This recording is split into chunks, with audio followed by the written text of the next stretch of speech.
Trending po 'to ngayon. Sa wala pa nito, pwede ko kayong turuan. Tara, let's go sa CapCut. Alright, punta tayo sa CapCut. Kunin natin yung nagawa nating video, new project. Ito yung video yung ginawa ko. Simple lang po yan, mga gar.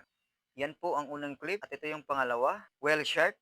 Search nyo lang sa YT, then screen record nyo. At ito yung pangatlo natin, Black Clouds.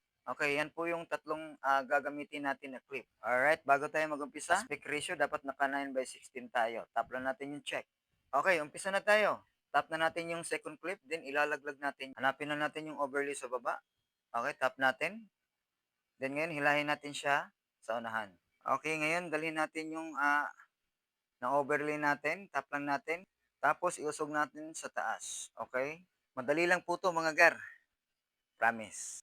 Alright, dahil naka-highlight pa yan, para mag-blend siya, gamitan natin ng mask. Tap lang natin yung mask, then horizontal. Okay, may arrow sa baba. Pwede kayo dyan mag-adjust. Pwede rin dito sa baba. Tap lang natin yung adjust. Then feeder. Okay, kayo na bahala dyan para mag-blend siya. Huwag lang masyadong para hindi makita yung line niya. Okay, kung goods na, may check sa gilid. Din sa baba, tap lang natin. Okay, ngayon punta tayo sa pangatlong clip. Yung clouds.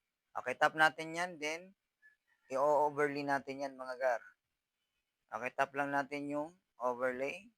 Then, hilahin natin pababa dito sa bandang unahan. Okay, ngayon, itap natin yan. Then, splice natin. Okay, dito, lighting ang ginamit ko mga gar. Tapos, may check sa gilid, itap lang natin. Ngayon, para mag-blend siya, hanapin ulit natin yung mask sa baba. Okay?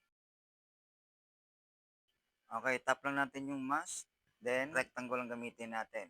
Dito, gagamit tayo ng fader mga gar, no? Para mag-blend sila. Okay. I-fold na natin yung fader nito. Okay, tap lang natin yung check. Then, ipasisilip ko muna sa inyo.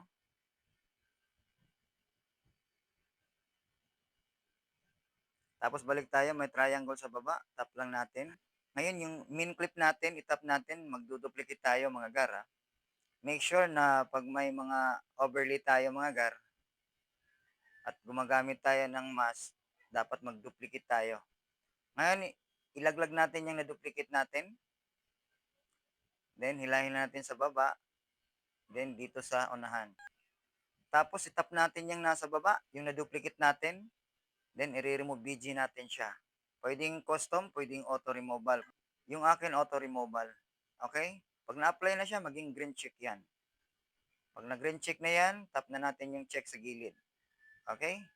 Then, balik tayo. May arrow sa gilid. Tap natin yan, katatlo. Ngayon, maglalagay tayo ng filter para mas maganda. Tap lang natin yung filter. Dito, pipili tayo ng filter. May magandang gamitin sana dito kaso naka-pro mga gar. Kaya naman, ito lang ang gagamitin natin kasi mahilig tayo sa libre. Okay? Ngayon, i-adjust lang natin siya ng konti. Yung lato-lato dyan sa baba. Depende sa inyo mga gar. Pag goods na, tap lang natin yung check. Then, pwede na natin i-export.